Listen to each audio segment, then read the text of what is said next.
ના બેટાનું ના બાપનું ગુજરાત હવે આપનું। આમ આદમી પાર્ટીએ ગુજરાતમાં નવા નારા સાથે રાજ્યવ્યાપી અભિયાન શરૂ કર્યું છે।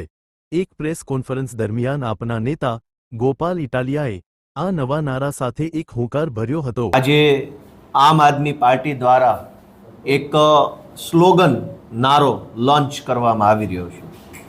જે રીતે ગુજરાતમાં છેલ્લા લાંબા સમયથી મજબૂરીવશ જનતાએ બીજેપીને મત આપ્યો અને જનતાની મજબૂરી હોવાના કારણે વર્ષો સુધી ભાજપ પાર્ટી સરકારમાં આવી। એ વર્ષો સુધી સરકારમાં આવવાના કારણે ભાજપની અંદર એક પ્રકારનું અભિમાન આવી ગયું કે આ સરકાર અને આ રાજ્ય તો અમારા બાપનું છે। જોકે લોકશાહી વ્યવસ્થામાં હંમેશા અંતિમ સત્તા ભારતના સંવિધાનમાં લખ્યા પ્રમાણે જનતાના હાથમાં હોય છે।